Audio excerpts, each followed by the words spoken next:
Dear students, today we shall discuss the business law subject of sixth semester.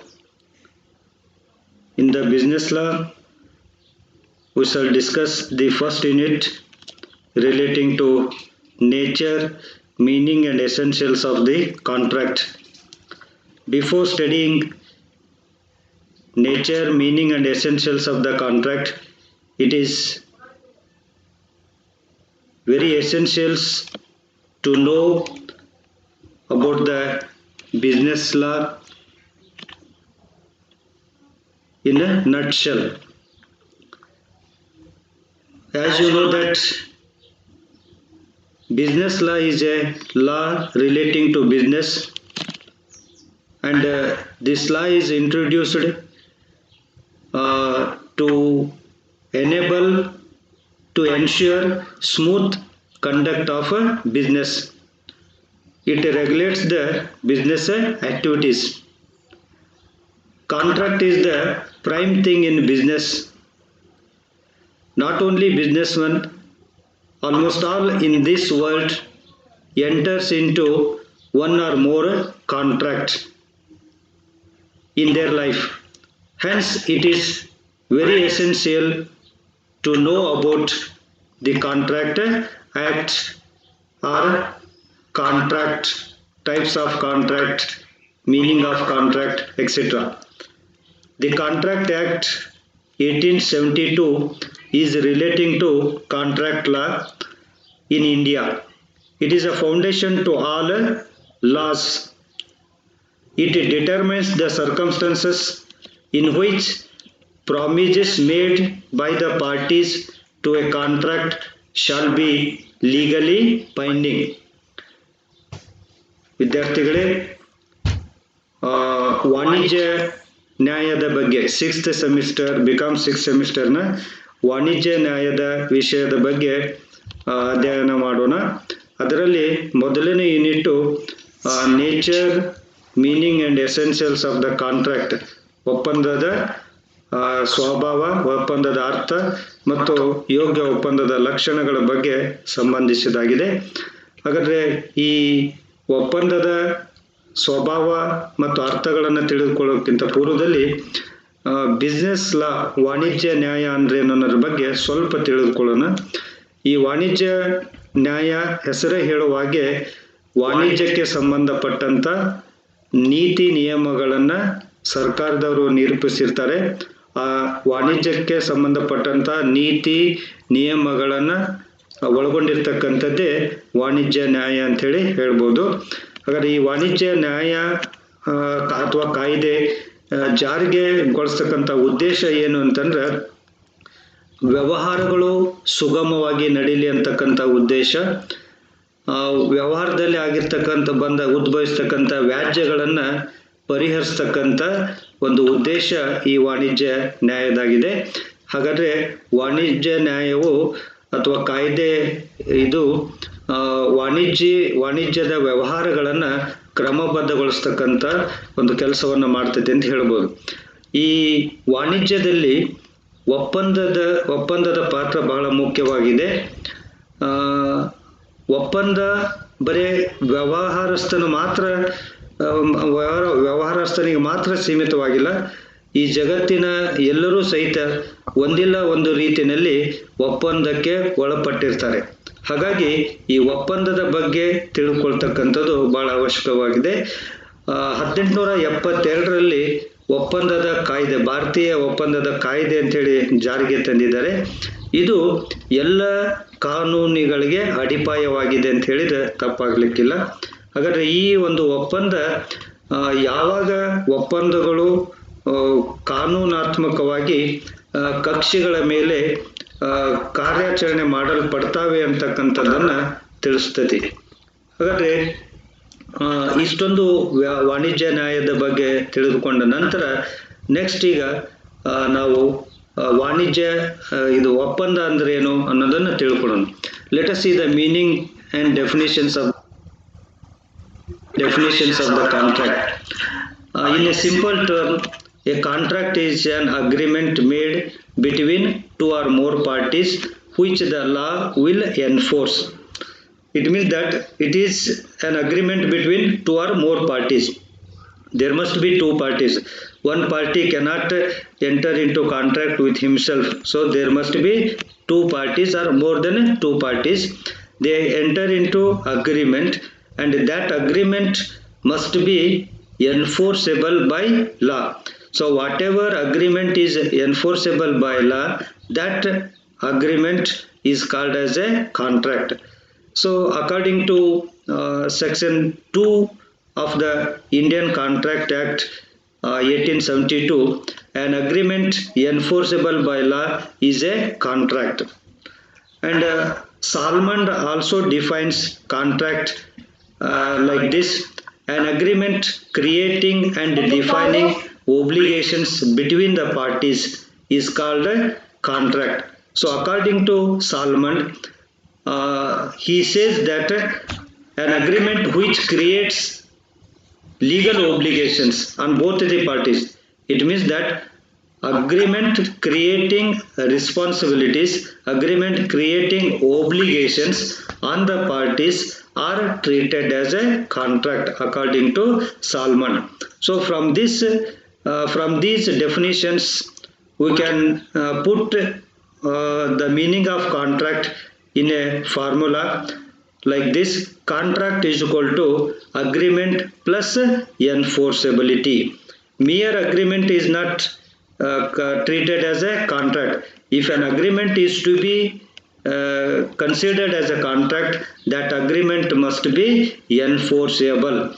Enforceable in the sense that that agreement should possess all the essentials of the valid contract.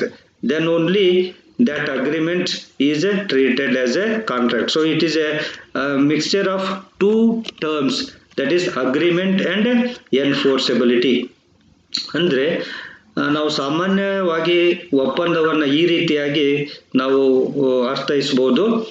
ಹೇಗೆ ಅಂತಂದರೆ, ಇದು ಇಬ್ಬರು ಅಥವಾ ಇಬ್ಬರಿಗಿಂತ ಹೆಚ್ಚಿಗೆ ವ್ಯಕ್ತಿಗಳ ನಡುವೆ ಆಗಿರ್ತಕ್ಕಂಥ ಒಡಂಬಡಿಕೆ. ಆ ಒಡಂಬಡಿಕೆ ಕಾನೂನಾತ್ಮಕವಾಗಿ ಜಾರಿಗೆಗೊಳಿಸಲ್ಪಡ್ತಕ್ಕಂಥದ್ದಾಗಿರಬೇಕು, ಅಥವಾ ಕಾನೂನಾತ್ಮಕವಾಗಿ ಒಂದು ಒಪ್ಪಂದದಲ್ಲಿ ಒಳಗೊಂಡಿರ್ತಕ್ಕಂಥ ವ್ಯಕ್ತಿಗಳೇನಿದಾರಲ್ಲ ಅವರ ಮೇಲೆ ಇದು ಕಾರ್ಯಾಚರಣೆ ಮಾಡಲಿಕ್ಕೆ ಸಾಧ್ಯ ಇರಬೇಕು. ಅಂಥ ಒಡಂಬಡಿಕೆಗೆ ನಾವು ಒಪ್ಪಂದ ಅಂತೇಳಿ ಕರಿತೀವಿ. ಅಂದರೆ ಇದು ಒಡಂಬಡಿಕೆ ಆಗಿದೆ ಮತ್ತು ಕಾನೂನಾತ್ಮಕವಾಗಿ ಕಾರ್ಯಾಚರಣೆಗೆ ಗೊಳಿಸ್ತಕ್ಕಂಥ ಒಡಂಬಡಿಕೆ ಇಬ್ಬರು ಅಥವಾ ಇಬ್ಬರು ವ್ಯಕ್ತಿಗಳ ನಡುವೆ ಆಗಿರ್ತಕ್ಕಂಥದ್ದಕ್ಕೆ ನಾವು ಒಪ್ಪಂದ ಅಂತ ಕರಿತೇವೆ. ಹಾಗಾದರೆ 1872ರ ಭಾರತೀಯ ಒಪ್ಪಂದದ ಕಾಯ್ದೆ ಸೆಕ್ಷನ್ 2H ಪ್ರಕಾರ ಯಾವ ಅಗ್ರಿಮೆಂಟು ಯಾವ ಒಡಂಬಡಿಕೆ ಕಾನೂನಾತ್ಮಕವಾಗಿ ಕಾರ್ಯಾಚರಣೆಗೆ ಗೊಳಿಸ್ಲಿಕ್ಕೆ ಬರುತ್ತೋ ಅದನ್ನು ಒಪ್ಪಂದ ಅಂತೇಳಿ ಕರೀತಾರೆ. An agreement enforceable by law is a contract. ಅದೇ ರೀತಿಯಾಗಿ ಸಾಲ್ಮಂಡ್ ಅಂತಕ್ಕಂಥ ವ್ಯಕ್ತಿ ಅವನು ಈ ರೀತಿ ಅದನ್ನು ವಿಶ್ಲೇಷಣೆ ಮಾಡ್ತಾನೆ. ಏನು ಅಂತಂದರೆ, ಇಬ್ಬರು ವ್ಯಕ್ತಿಗಳ ನಡುವೆ ಆಗಿರ್ತಕ್ಕಂಥ ಒಡಂಬಡಿಕೆ ಆ ಇಬ್ಬರು ವ್ಯಕ್ತಿಗಳಲ್ಲಿ ಜವಾಬ್ದಾರಿಗಳನ್ನು ಸೃಷ್ಟಿ ಮಾಡ್ತಕ್ಕಂಥದ್ದು, ಅವರ ಮೇಲೆ ಹಕ್ಕುಗಳನ್ನು ಸೃಷ್ಟಿ ಮಾಡ್ತಕ್ಕಂಥದ್ದು. ಯಾವ ಒಡಂಬಡಿಕೆ ಹಕ್ಕು ಮತ್ತು ಜವಾಬ್ದಾರಿಗಳನ್ನು ಆ ಒಂದು ಒಡಂಬಡಿಕೆಗೆ ಒಳಪಟ್ಟಕ್ಕಂಥ ಕಕ್ಷಿದಾರರ ಮೇಲೆ ಕ್ರಿಯೇಟ್ ಮಾಡುತ್ತೋ ಅಥವಾ ಸೃಷ್ಟಿ ಮಾಡುತ್ತೋ ಅಂಥ ಒಂದು ಒಡಂಬಡಿಕೆಗೆ ಒಪ್ಪಂದ ಅಂಥೇಳಿ ಕರೀತಾರೆ ಅಂಥೇಳಿ ಸಾಲ್ಮಂಡನು ಹೇಳ್ತಾನೆ. ಹಾಗಾದರೆ ಇವೆಲ್ಲ ವ್ಯಾಖ್ಯಾನಗಳನ್ನು ನೋಡಿದಾಗ ನಾವು ಈ ಒಪ್ಪಂದವನ್ನು ಒಂದು ಫಾರ್ಮುಲಾ ಟೈಪ್ ದಲ್ಲಿ ಹೇಳ್ಬೋದು. ಹೇಗೆ ಹೇಳ್ಬೋದು ಅಂತಂದ್ರೆ, ಅಗ್ರಿಮೆಂಟ್ ಪ್ಲಸ್ ಎನ್ಫೋರ್ಸಬಿಲಿಟಿ ಅಂದ್ರೆ ಒಡಂಬಡಿಕೆ ಮತ್ತು ಕಾನೂನಾತ್ಮಕ ಕಾರ್ಯಾಚರಣೆ ಇವೆರಡೂ ಇದ್ದಾಗ ಮಾತ್ರ ಆ ಒಡಂಬಡಿಕೆ ಒಪ್ಪಂದ ಆಗ್ತೈತೆ ಅಂತೇಳಿ ಹೇಳ್ಬೋದು. ಹಾಗಾದರೆ ಒಪ್ಪಂದದಲ್ಲಿ ಅಗ್ರಿಮೆಂಟ್ ಇದೆ. So it is better to know what is agreement. Agreement means a promise or set of promises forming the consideration for the parties to contract. An agreement, in agreement, one person offers or promises or proposes to do something to another person who in turn accepts the same. In other words, accepted proposal is an agreement. ಅಂದ್ರೆ ಸ್ವೀಕೃತವಾಗಿರ್ತಕ್ಕಂಥ ಪ್ರಸ್ತಾವನೆಗೆ ನಾವು ಒಡಂಬಡಿಕೆ ಅಂತೇಳಿ ಕರಿತೇವೆ. ಹಾಗಾದ್ರೆ agreement is equal to offer plus acceptance plus consideration. ಪ್ರಸ್ತಾಪ ಮತ್ತು ಸ್ವೀಕೃತಿ ಎರಡೂ ಇದ್ದಾಗ ಮಾತ್ರ ಒಡಂಬಡಿಕೆ ಆಗ್ತೈತಿ ಅಂತೇಳಿ ಹೇಳ್ಬೋದು. ಎನ್ಫೋರ್ಸಬಿಲಿಟಿ ಮೀನ್ಸ್ ಲೀಗಲಿ ಬೈಂಡಿಂಗ್. ಈಗಾಗಲೇ ನಾವು ಹೇಳಿದಂಗೆ ಕಾಂಟ್ರಾಕ್ಟ್ ನಲ್ಲಿ ಅಗ್ರಿಮೆಂಟ್ ಇದೆ ಪ್ಲಸ್ ಎನ್ಫೋರ್ಸಬಿಲಿಟಿ ಇದೆ. ಅಗ್ರಿಮೆಂಟ್ ಅಂತಂದ್ರೆ ಪ್ರಸ್ತಾಪ ಮತ್ತು ಸ್ವೀಕೃತಿ, ಮತ್ತು ಪ್ರಸ್ತಾಪ ಮತ್ತು ಸ್ವೀಕೃತಿ ಎರಡೂ ಸೇರಿ ಕಾಂಟ್ರಾಕ್ಟ್ ಆಗ್ಬೇಕು ಅಂತಂದ್ರೆ, ಒಪ್ಪಂದ ಆಗ್ಬೇಕು ಅಂತಂದ್ರೆ ಅಲ್ಲಿ ಎನ್ಫೋರ್ಸಬಿಲಿಟಿ ಇರಬೇಕು. ಎನ್ಫೋರ್ಸಬಿಲಿಟಿ ಅಂತಂದ್ರೆ ಲೀಗಲಿ ಬೈಂಡಿಂಗ್ ಅಂತ ಕರೀತಾರೆ, ಅಥವಾ should follow all the essential conditions of the validity. ಅಂದ್ರೆ ಯೋಗ್ಯ ಒಪ್ಪಂದಕ್ಕೆ ಇರಬೇಕಾಗಿರ್ತಕ್ಕಂಥ ಎಲ್ಲ ಲಕ್ಷಣಗಳನ್ನ ಯಾವ ಒಡಂಬಡಿಕೆ ಹೊಂದಿರ್ತೈತೋ ಅದನ್ನ ನಾವು ಕಾಂಟ್ರಾಕ್ಟ್ ಅಂತೇಳಿ ಕರಿತೇವೆ. ಸೊ ಹಾಗಾಗ್ಬಿಟ್ಟು agreement is equal to offer plus acceptance, whereas contract is equal to agreement plus enforceability. Let us see the essentials of contract. If a contract is to be a valid one, valid in the sense that if a contract is to be enforceable, then it should possess the following essentials. First one is offer and acceptance.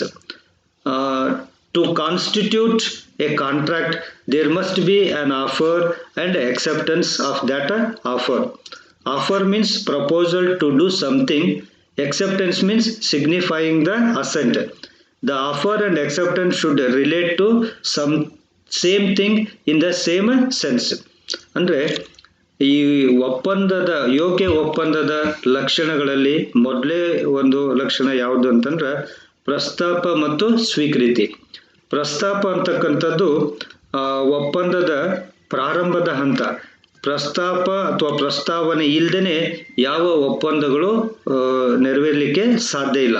ಹಾಗಾಗ್ಬಿಟ್ಟು ಇದು ಪ್ರಥಮ ಹಂತ. ಪ್ರಸ್ತಾವನೆ ಅನ್ನೋದು ಪ್ರಥಮ ಹಂತ. ಪ್ರಸ್ತಾವನೆಯಿಂದಲೇ ಒಪ್ಪಂದಗಳ ಸೃಷ್ಟಿ ಆಗ್ತೈತಿ. ಸೊ ಪ್ರಸ್ತಾಪ ಮತ್ತು ಸ್ವೀಕೃತಿ.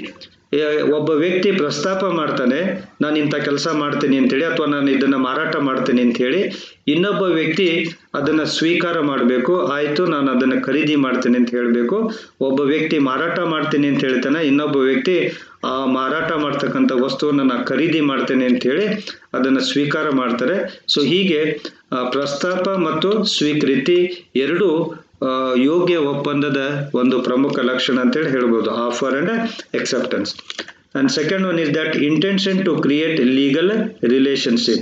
It means that in the without intention to create legal relationship, if the agreement is made, that agreement may not be considered as a contract. The parties must have intention to create legal relationship among them. Generally, agreements of social, domestic and political nature are not legally binding. ಅಂದ್ರೆ ಈ ಸಾಮಾಜಿಕ ಒಪ್ಪಂದಗಳಾಗಿರ್ಬೋದು ಅಥವಾ ರಾಜಕೀಯ ಒಪ್ಪಂದಗಳ ಸ್ವಭಾವವನ್ನು ಹೊಂದಿರತಕ್ಕಂಥ ಒಪ್ಪಂದಗಳಿರ್ತಾವಲ್ಲ, ಅಂಥ ಕೌಟುಂಬಿಕ ಒಪ್ಪಂದಗಳೇನಿದೆ ಅಂಥ ಒಂದು ಒಪ್ಪಂದಗಳು ಲೀಗಲಿ ಬೈಂಡಿಂಗ್ ಆಗಿರೋದಿಲ್ಲ. ಅದರಿಂದ ಅಲ್ಲಿ ಅವರ ಉದ್ದೇಶ ಕಾನೂನಾತ್ಮಕವಾಗಿ ಸಂಬಂಧವನ್ನ ಸೃಷ್ಟಿ ಮಾಡ್ತಕ್ಕಂಥದ್ದಾಗಿರೋದಿಲ್ಲ. ಹಾಗಾಗಿ ಅಂಥ ಒಪ್ಪಂದಗಳು ಸೋಷಿಯಲ್ ನೇಚರ್ ಆಗಿರ್ಬೋದು, ಡೊಮೆಸ್ಟಿಕ್ ಅಥವಾ ಪೊಲಿಟಿಕಲ್ ನೇಚರ್ ಆಗಿದ್ರೆ ಅವೆಲ್ಲ ಒಪ್ಪಂದಗಳು ಅಂತೇಳಿ, ಯೋಗ್ಯವಾದ ಒಪ್ಪಂದಗಳು ಅಂತೇಳಿ ಕರೆಸ್ಕೊಳ್ಳೋದಿಲ್ಲ.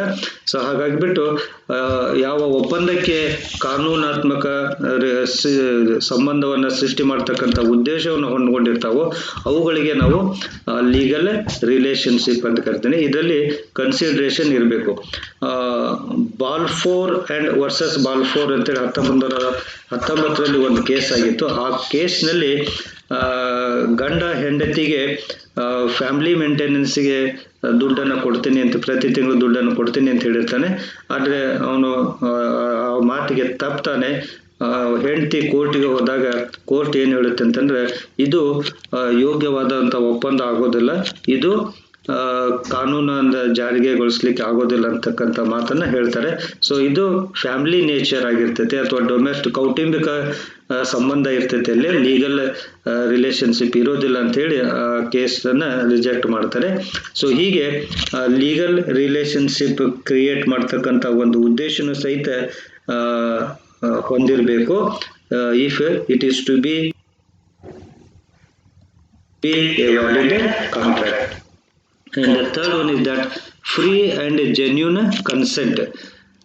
ಮುಕ್ತ ಮತ್ತು ಯೋಗ್ಯ ಸಮ್ಮತಿ ಅಂತೇಳಿ ಅಂದ್ರೆ the consent of the parties to agreement must be free and genuine. The consent is said to be free consent if it is not induced by coercion, undue influence, fraud, misrepresentation and mistake, etc. It means that as I told you that to make the contract there must be two parties. Both the parties should agree freely without the force of anybody or without undue influence or without misrepresentation. It means that they should freely express their consent for agreement or for a contract. If one party is ready, another party is not ready, if other party forced him for contract, then that consent is not called as the free consent. ಅಂದ್ರೆ ಮುಕ್ತ ಸಮ್ಮತಿ ಇರಬೇಕು ಅಂತ ಹೇಳ್ತಾರೆ ಒಪ್ಪಂದಕ್ಕೆ. ಇಬ್ಬರು ವ್ಯಕ್ತಿಗಳು ಮುಕ್ತವಾಗಿ ಸಮ್ಮತಿಯನ್ನ ವ್ಯಕ್ತಪಡಿಸಬೇಕು ಅಂತೇಳಿ. ಅಂದ್ರೆ ಈಗ ಒಬ್ಬ ವ್ಯಕ್ತಿ ಒಪ್ಪಂದಕ್ಕೆ ರೆಡಿ ಇದ್ದಾನೆ, ಇನ್ನೊಬ್ಬ ವ್ಯಕ್ತಿ ರೆಡಿ ಇಲ್ಲಪ್ಪ ಅಂತಂದ್ರೆ, ಸಿದ್ಧ ಇಲ್ಲ, ಅವನಿಗೆ ಸಮ್ಮತಿ ಇಲ್ಲಪ್ಪ ಅಂತಂದ್ರೆ ಅವನ ಸಮ್ಮತಿ ಪಡೆದುಕೊಳ್ಳಿಕ್ಕೆ ಅವನ ಮೇಲೆ ಅನುಚಿತ ಪ್ರಭಾವವನ್ನು ಬೀರಿ ಒತ್ತಾಯವನ್ನ ಮಾಡಿ ನೀವು ಒಪ್ಪಂದಕ್ಕೆ ಅವನನ್ನು ಒಪ್ಪಿಸಿದ್ರೆ ಅದು ಯೋಗ್ಯವಾಗಿರ್ತಕ್ಕಂಥ ಒಪ್ಪಂದ ಆಗಿರೋದಿಲ್ಲ. ಇಬ್ಬರು ವ್ಯಕ್ತಿಗಳು ಸ್ವಪ್ರೇರಣೆಯಿಂದ ಒಪ್ಪಿ ತಮ್ಮ ಒಪ್ಪಂದವನ್ನ ಮಾಡ್ಕೊಳ್ಬೇಕಂತೇಳಿ ಅದು ಫ್ರೀ ಕನ್ಸೆಂಟ್ ಅಂತೇಳಿ ಕರೀತಾರೆ. Next lawful object. The object of an agreement must be lawful. It means the object must not be illegal or immoral or opposed to public policy. If an agreement suffers from any legal flaw, it would not be enforceable by law. Lawful object ಅಂತಂದ್ರೆ ಕಾನೂನಾತ್ಮಕ ಉದ್ದೇಶ ಅಂತೇಳಿ ಅಂದ್ರೆ ಕಾನೂನಿಗೆ ವಿರುದ್ಧವಾಗಿರ್ತಕ್ಕಂಥ ಉದ್ದೇಶ, ಕಾನೂನು ಬಾಹಿರ ಉದ್ದೇಶಕ್ಕಾಗಿ ಒಪ್ಪಂದವನ್ನ ಮಾಡಿಕೊಂಡ್ರೆ ಆ ಒಪ್ಪಂದಗಳು ಯೋಗ್ಯವಾಗಿರ್ತಕ್ಕಂಥ ಒಪ್ಪಂದಗಳು ಅಂತೇಳಿ ಪರಿಗಣಿಸೋದಿಲ್ಲ. ಅಂದ್ರೆ ಅವು ಸಮಾಜಘಾತಕ ಉದ್ದೇಶವನ್ನು ಹೊಂದಿರಬಾರ್ದು, ಅನೈತಿಕ ಉದ್ದೇಶವನ್ನು ಹೊಂದಿರಬಾರ್ದು ಮತ್ತು ಸಾರ್ವಜನಿಕ ಹಿತಾಸಕ್ತಿಗೆ ವಿರುದ್ಧವಾಗಿರ್ತಕ್ಕಂಥ ಕಾರ್ಯಚಟುವಟಿಕೆಗಳನ್ನ ಮಾಡಲಿಕ್ಕೆ ಒಪ್ಪಂದವನ್ನು ಮಾಡಿಕೊಂಡಿದ್ರೆ ಅದು ಯೋಗ್ಯವಾಗಿರ್ತಕ್ಕಂಥ ಒಪ್ಪಂದ ಆಗಿರೋದಿಲ್ಲ. ಯಾಕಂದ್ರೆ ಅವರ ಉದ್ದೇಶ ಕಾನೂನಾತ್ಮಕವಾಗಿರ್ತಕ್ಕಂಥ ಅಥವಾ ಯೋಗ್ಯ ಉದ್ದೇಶ ಆಗಿಲ್ಲ ಅಂತೇಳಿ ಹೇಳ್ಬಹುದು. Next one is that lawful consideration.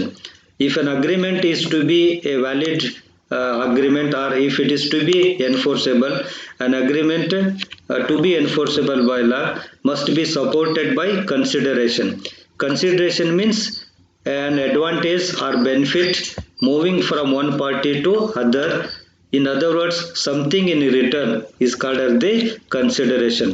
It means that both the party should get benefited by the contract. Then only that contract is treated as a valid contract. It means that agreement is enforceable only when both the parties give something and get something in return. The consideration must be real and lawful.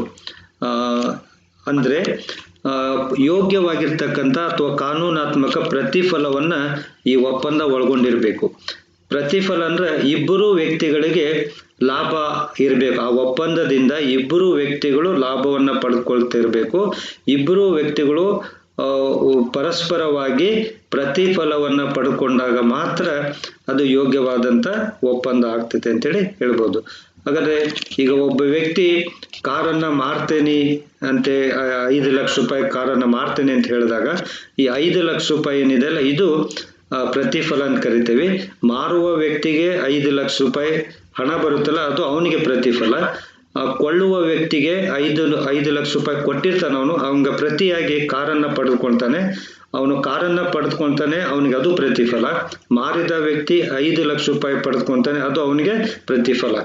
ಈಗ ಒಬ್ಬ ವ್ಯಕ್ತಿ ಕಾರನ್ನ ಮಾರ್ತೇನೆ ಅಂತ ಹೇಳಿದಾಗ ಇನ್ನೊಬ್ಬ ವ್ಯಕ್ತಿ ಪ್ರತಿಯಾಗಿ ಏನನ್ನು ಕೊಡ್ಲಿಕ್ಕೆ ತಯಾರಿಲ್ಲಪ್ಪ ಅಂತಂದ್ರೆ ಅಲ್ಲಿ ಒಪ್ಪಂದ ಆಗೋದಿಲ್ಲ, because of lack of consideration.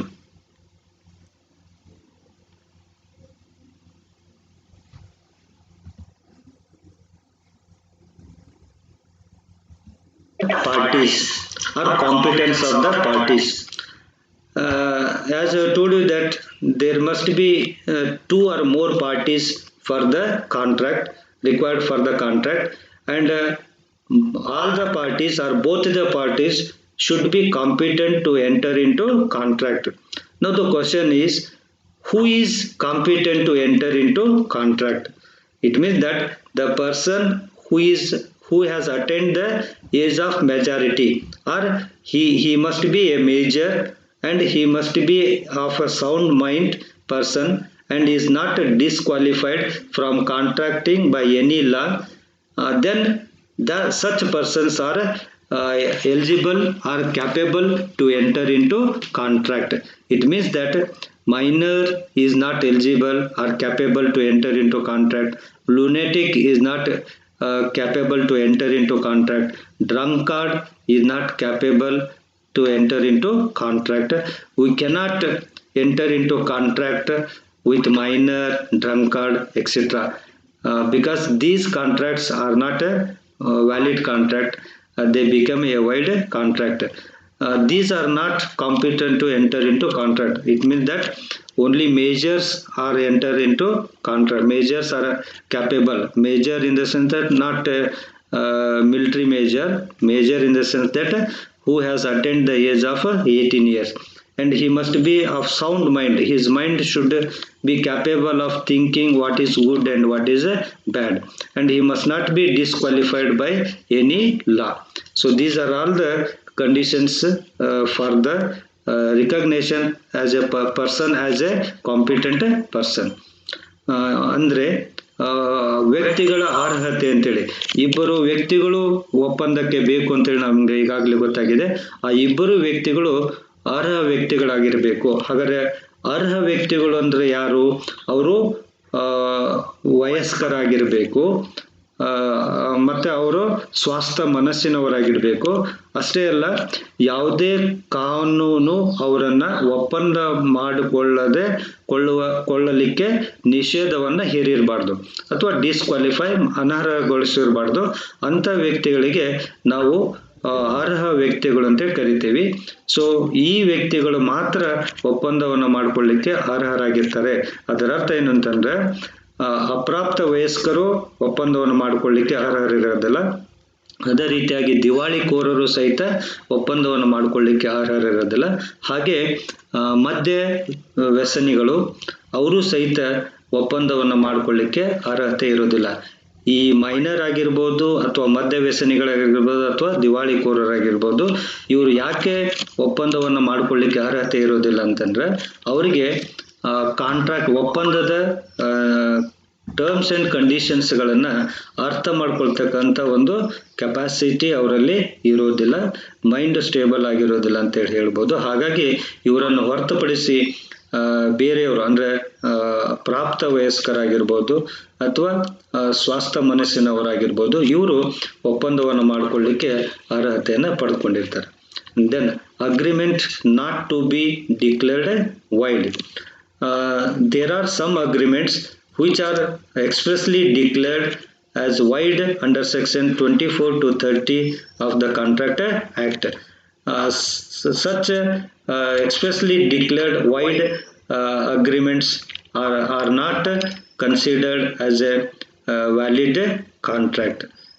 Examples: agreement to restraint of trade, restraint of marriage, restraint of legal proceedings etc. are expressly declared void.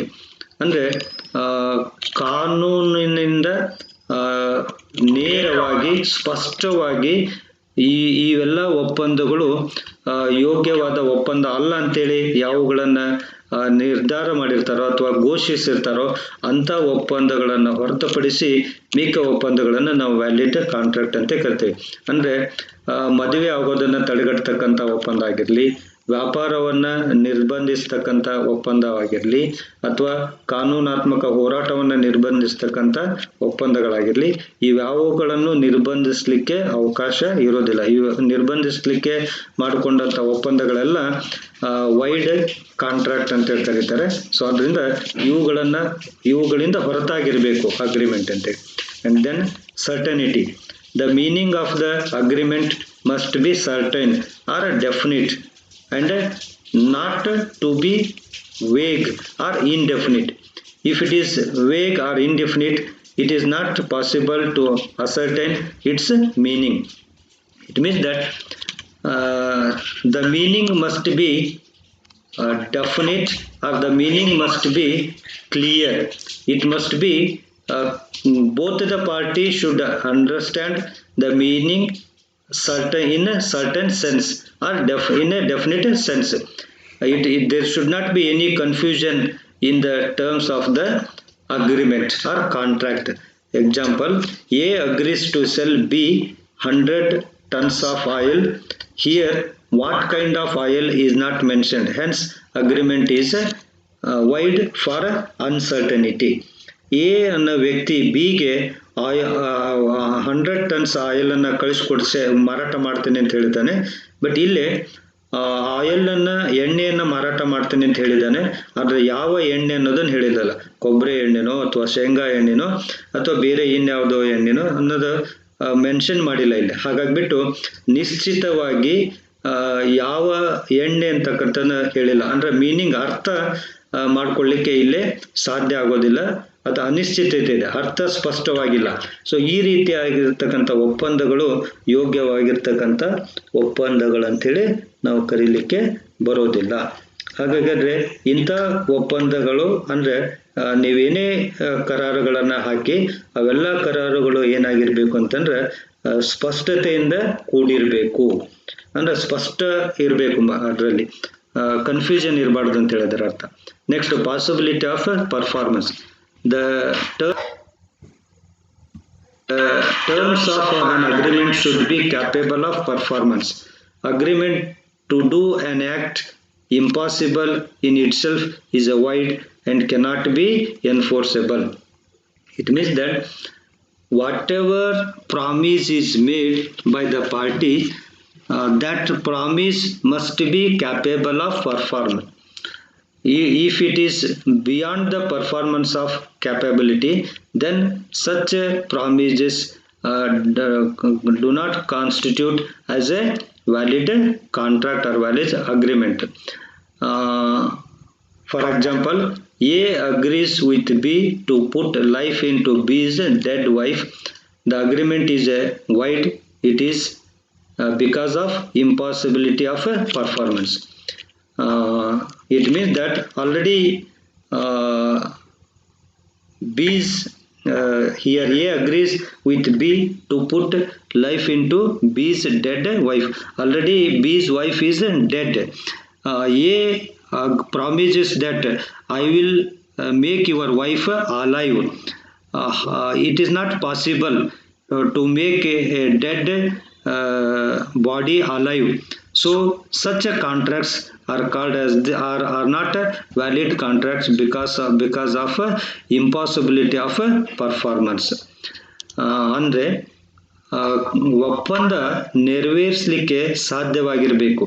ನೀವು ಯಾವುದೇ ವಾಗ್ದಾನವನ್ನು ಮಾಡಿದರೂ ಸಹಿತ ಆ ವಾಗ್ದಾನ ನೆರವೇರಿಕೆಗೆ ಅರ್ಹವಾಗಿರಬೇಕು.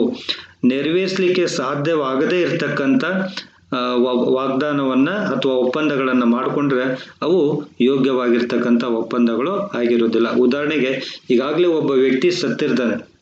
ಆ ಸತ್ತ ವ್ಯಕ್ತಿಯನ್ನು ಬದುಕಿಸ್ತೇನೆ ಅಂತೇಳಿ ಯಾರಾದರೂ ಒಪ್ಪಂದವನ್ನು ಮಾಡಿಕೊಂಡ್ರೆ ಒಪ್ಪಂದಕ್ಕೆ ಒಪ್ಪಿಗೆಯನ್ನು ಸೂಚಿಸಿದರೆ ಅದು ಯೋಗ್ಯವಾಗಿರ್ತಕ್ಕಂಥ ಒಪ್ಪಂದ ಆಗಿರುವುದಿಲ್ಲ. ಯಾಕಂದ್ರೆ ಸತ್ತ ವ್ಯಕ್ತಿಯನ್ನು ಬದುಕಿಸ್ಲಿಕ್ಕೆ ಸಾಧ್ಯ ಆಗದೇ ಇರತಕ್ಕಂಥ ಮಾತು. ಹಾಗಾದರೆ ಇಂಥ ಮಾತುಗಳನ್ನು ಒಳಗೊಂಡಿರ್ತಕ್ಕಂಥ ಒಪ್ಪಂದಗಳು ಯೋಗ್ಯವಾಗಿರ್ತಕ್ಕಂಥ ಒಪ್ಪಂದಗಳು ಆಗಿರುವುದಿಲ್ಲ. Last but not least, that is necessary legal formalities. So it is required by law that contract should comply with legal formalities for its enforceability, such as stamp duty, signature of the parties, mentioning of date, etc. It means that after complying the above essentials, the last one is also very essential, legal formalities. If the contract is to be enforceable, legal formalities are to be fulfilled. That is, required stamp duty is to be paid, and signature of both the parties should be there, and date of the agreement should be mentioned in the agreement deed. So these are all the formalities to be followed to make the contract valid contract or legally enforceable. So these are all the essential things to be remembered. Last ಅಂದ್ರೆ ಕಾನೂನಿನ ನಿಯಮಗಳನ್ನು ಪಾಲಿಸಬೇಕು. ಅಂದ್ರೆ ಯಾವುದೇ ಒಂದು ಒಪ್ಪಂದವನ್ನು ಮಾಡ್ಕೊಳ್ಬೇಕಂತಂದ್ರೆ ಅವುಗಳಿಗೆ legal formalities ಅಂತ ಕರಿತೀವಿ. ಅವು ಯಾವ ಅಂತಂದ್ರೆ ರಿಕ್ವೈರ್ಡ್ ಸ್ಟಾಂಪ್ ಡ್ಯೂಟಿಯನ್ನು ಕೊಡಬೇಕು, ಇಬ್ಬರು ವ್ಯಕ್ತಿಗಳ ಸಿಗ್ನೇಚರ್ ಇರಬೇಕು ಅಗ್ರಿಮೆಂಟ್ ಡೀಡ್ಗೆ, ಅದೇ ರೀತಿಯಾಗಿ ಅದರಲ್ಲಿ ಡೇಟನ್ನು ಸರಿಯಾಗಿ ಮೆನ್ಷನ್ ಮಾಡಿರಬೇಕು. ಇವೆಲ್ಲ ಫಾರ್ಮಾಲಿಟೀಸ್ಗಳನ್ನು ನಿಯಮಗಳನ್ನು ಪಾಲಿಸ್ತಕ್ಕಂಥದ್ದು ಸಹಿತ ಬಹಳ ಮುಖ್ಯವಾಗಿದೆ ಅಂತೇಳಿ ಹೇಳ್ಬೋದು. ಸೊ ಇವೆಲ್ಲ ಅಂಶಗಳನ್ನು ಯಾವ ಒಂದು ಒಡಂಬಡಿಕೆ ಹೊಂದಿರ್ತೈತೋ ಆ ಒಡಂಬಡಿಕೆಗೆ ನಾವು ಯೋಗ್ಯವಾಗಿರ್ತಕ್ಕಂಥ ಒಂದು ಒಪ್ಪಂದ ಅಂತೇಳಿ ಕರಿತೇವಿ. So in a conclusion we can say that thus it is said that all agreements are not contracts, but all contracts are agreements. It means that agreements possessing the above essentials of valid contract becomes a contract or enforceable. ಅಂದ್ರೆ ಎಲ್ಲ ಒಡಂಬಡಿಕೆಗಳು ಒಪ್ಪಂದಗಳಾಗಿರೋದಿಲ್ಲ, ಆದರೆ ಎಲ್ಲ ಒಪ್ಪಂದಗಳು ಒಡಂಬಡಿಕೆಗಳಾಗಿರ್ತವೆ ಅಂತೇಳಿ ಹೇಳ್ತಾರೆ. ಇದರ ಅರ್ಥ ಏನಂತಂದ್ರೆ ಯಾವ ಒಡಂಬಡಿಕೆಗಳು ಯೋಗ್ಯ ಒಪ್ಪಂದದ ಲಕ್ಷಣಗಳನ್ನು ಹೊಂದಿರ್ತಾವೋ ಅಂಥ ಒಡಂಬಡಿಕೆಗಳು ಮಾತ್ರ ಒಪ್ಪಂದಗಳಾಗಲಿಕ್ಕೆ ಸಾಧ್ಯ ಇದೆ ಅಂತಕ್ಕಂಥ ಮಾತನ್ನ ವ್ಯಾಲಿಡ್ ಕಾಂಟ್ರಾಕ್ಟ್. ಮೇಲ್ಗಡೆ ಇಂಗ್ಲಿಷ್ನಲ್ಲಿ ಮಾತ್ರ ನಾನು ಟೈಪ್ ಮಾಡ್ಲಿಕ್ಕೆ ಸಾಧ್ಯ ಆಗಿತ್ತು.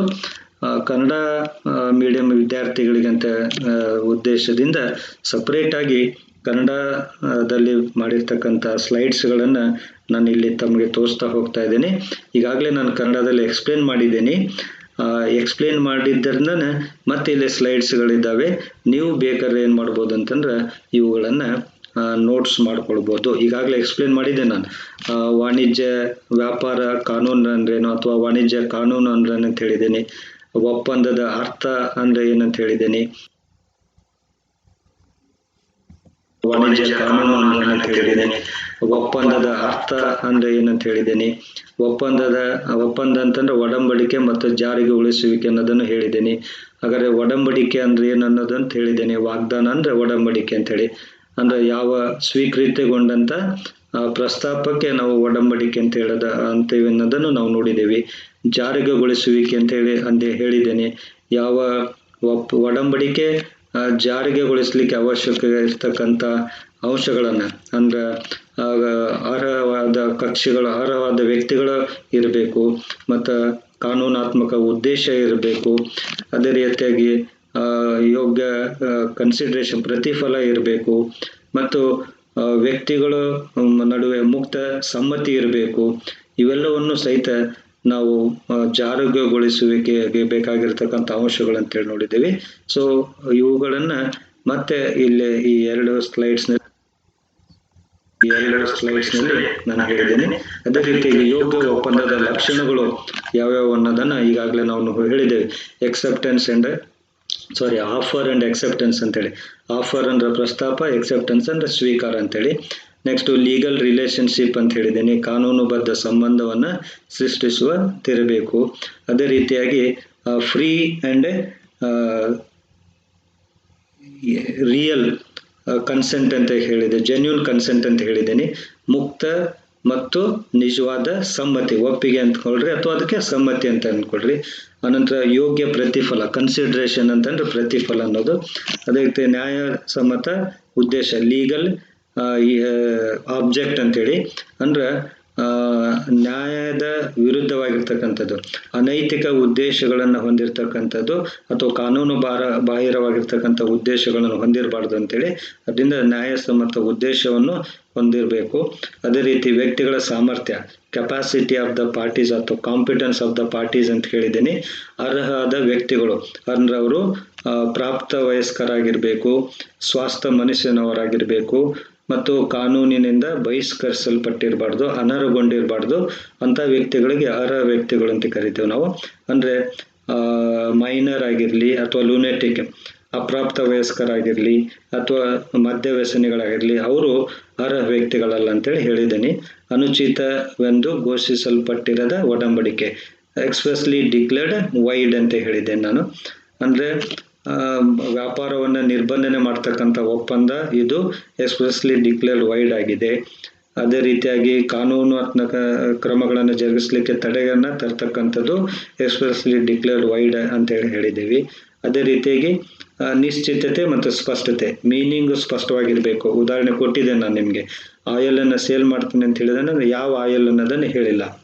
ಅದೇ ರೀತಿ ಅವನ ಹತ್ರ 2 ಬೈಕ್ ಇದಾವಂದ್ರೆ ನಾನು ಬೈಕನ್ನು ಸೇಲ್ ಮಾಡ್ತೀನಿ ಅಂತ ಹೇಳ್ತಾ ಇದ್ದೇನೆ ಅಂದರೆ ಯಾವ ಬೈಕ್ ಅನ್ನೋದನ್ನು ಸ್ಪಷ್ಟಪಡಿಸ್ಬೇಕು, ಬುಲೆಟು ಅಥವಾ ಹೊಂಡಾನೋ ಯಾವುದು ಅನ್ನೋದು ಸ್ಪಷ್ಟಪಡಿಸ್ಬೇಕು. ಇದು ಅನಿಶ್ಚಿತತೆ ಅಥವಾ ನಿಶ್ಚಿತತೆ ಅಥವಾ ಸ್ಪಷ್ಟತೆ ಅಂತೇಳಿ. ಅನಂತರ ನಿರ್ವಹಿಸಲು ಸಾಧ್ಯತೆ, ಪಾಸಿಬಿಲಿಟಿ ಆಫ್ ಪರ್ಫಾರ್ಮೆನ್ಸ್ ಅಂತೇಳಿ. ಅಂದರೆ ಈಗಾಗಲೇ ನಾನು ನಿಮ್ಗೊಂದು ಉದಾಹರಣೆ ಕೊಟ್ಟಿದ್ದೀನಿ, ಸತ್ತ ವ್ಯಕ್ತಿಯನ್ನು ಬದುಕಿಸ್ತಕ್ಕಂಥದ್ದು ಅಂತೇಳಿ. ಅದು ಅಸಾಧ್ಯವಾಗಿರ್ತಕ್ಕಂಥ ಕಾರ್ಯವನ್ನು ನಿರ್ವಹಿಸ್ತಕ್ಕಂಥ ಒಂದು ಒಪ್ಪಂದಗಳು ಅವು ಯೋಗ್ಯವಾದ ಒಪ್ಪಂದವಾಗಿರಲಾರ್ದ, ನಿರ್ವಹಿಸಲು ಸಾಧ್ಯವಾಗಿರಬೇಕು. ಮತ್ತು ಕಾನೂನುಬದ್ಧ ಕ್ರಮಗಳು ಅಂತೇಳಿ, ಲೀಗಲ್ ಫಾರ್ಮ್ಯಾಲಿಟೀಸ್ ಅಂತೇಳಿದ್ನಲ್ಲ, ಸ್ಟ್ಯಾಂಪ್ ಡ್ಯೂಟಿ ಆಗಿರಲಿ ಅಥವಾ ಸಿಗ್ನೇಚರ್ ಆಗಿರಲಿ ಅಥವಾ ಡೇಟ್ ಆಗಿರಲಿ, ಇವೆಲ್ಲವುಗಳನ್ನು ಕಾನೂನುಬದ್ಧ ಕ್ರಮಗಳು, ಲೀಗಲ್ ಫಾರ್ಮ್ಯಾಲಿಟೀಸ್ ಅಂತ ಕರಿತೇವೆ. ಇವೆಲ್ಲ ಲಕ್ಷಣಗಳನ್ನು ಯಾವ ಒಪ್ಪಂದ ಹೊಂದಿರ್ತೈತೋ ಅದನ್ನು ನಾವು ಯೋಗ್ಯ ಒಪ್ಪಂದ ಅಂತ ಕರಿತೀವಿ ಅಥವಾ ಊರ್ಜಿತ ಒಪ್ಪಂದ ಅಂತೇಳಿ ಕರಿತೀವಿ. This is about the meaning and essentials of the valid contract.